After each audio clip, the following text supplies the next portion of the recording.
আজকে বানাবো মনোহারা মিষ্টি। কাচের মতন চকচকে এই মনোহারা মিষ্টি দেখতেও সুন্দর, খেতেও অনেক মজা। কিভাবে এই মনোহারা মিষ্টি বানালাম দেখতে হলে পুরো ভিডিওটি আমার সাথেই থাকুন। আশা করছি ভিডিওটি ভালো লাগবে। আসসালামু আলাইকুম, সবাই কেমন আছেন? আশা করি নিশ্চয়ই ভালো আছেন। আমিও আলহামদুলিল্লাহ ভালো আছি। আজকে বানাবো মনোহারা মিষ্টি। নামও যেমন মনোহারা, দেখতেও সুন্দর আর খেতেও কিন্তু দারুণ। তো প্রথমে আমি ছানা নিয়েছি, আর 1 টেবিল চামচ চিনি আর 1 টেবিল চামচ ময়দা নিয়েছি। তারপর ভালো করে মিশিয়ে নিচ্ছি।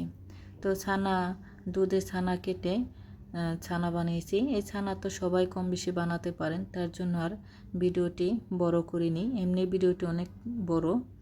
এখানে আমি হাফ কাপ দুধ দিয়েছি, দুধটা বলক আসছে। এখন আমি ছানা মাখাটা দিয়ে দিলাম, ভালো করে দুধের সঙ্গে মিশিয়ে নেব। চুলার আঁচটা লোতে রেখেই মেশাতে হবে। এখন দিয়ে দিচ্ছি 1 টেবিল চামচ ঘি। ভালো করে মিশিয়ে যখন কড়াই থেকে উঠে আসবে তখনই নামিয়ে নেব। নামিয়ে ঠান্ডা করে তারপর এখন দিয়ে দিচ্ছি কাজু বাদাম। আপনারা চাইলে এখানে পেস্তা বাদামও দিতে পারেন।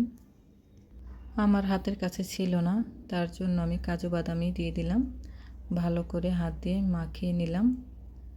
এখন হাতে একটু ঘি দিয়ে তারপর গোল্লা বানিয়ে নেব। এটা যে একদম গোল গোল হতে হবে তা না, গোল্লা হলেই হবে। এখানে আমার 6টা গোল্লা হয়েছে। আমি হাফ কেজি দুধ দিয়ে ছানা কেটেছিলাম। তো হাফ কেজি দুধ হলে কি হবে, ছানা খুব একটা হয় না। এখনকার দুধে ছানা খুবই কম হয়।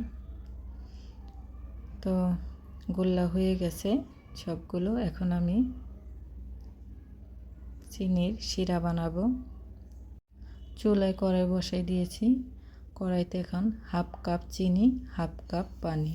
যতটুকু চিনি দেব ততটুকুই পানি দেব। বলক এসে গেছে। আমি এখানে একটা এলাচ দিয়ে দিলাম। এই চিনির শিরাটা কিন্তু অনেক ঘন লাগবে। কি করে বুঝবো? আমি 1 কাপে পানি দিয়ে তারপর অল্প একটু শিরা দিয়ে দিলাম। পানির মধ্যে যদি শিরা ছড়াই না যায়, এক জায়গায় থুবাই থাকে, তাহলে পারফেক্ট হয়ে গেছে। দেখেন জমে গেছে, তাহলে এটা আমার পারফেক্ট হয়ে গেছে। এখন আমি নামিয়ে মিষ্টিগুলো এর মধ্যে কোট করে নেব এক এক করে। কি সুন্দর কালারটা হয়েছে দেখেন। এখন আমি এক এক করে সবগুলো মিষ্টি এই শিরার মধ্যে কোট করে নেব।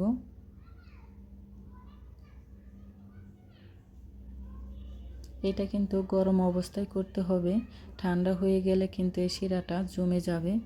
গরম গরম অবস্থায় করে নিতে হবে। সবগুলো হয়ে গেছে দেখেন, ঠান্ডাও হয়ে আসছে, আরও ঠান্ডা হবে।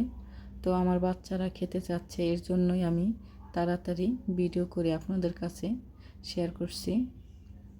একটু সময় নিয়ে এগুলি করবেন। দেখেন কাচের মতন হয়েছে।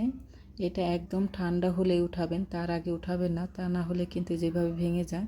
তো আমার বাচ্চারা আমার একটু সময় দিচ্ছে না, তারা খাবে। আসলে বাচ্চাদের জন্য বানানো আর আপনাদের সাথে একটু শেয়ার করা। তো ভিডিওটি কেমন লাগলো, ভালো লাগলে শেয়ার করবেন আর ফেসবুক পেজটা ফলো দেবেন। আল্লাহ হাফেজ।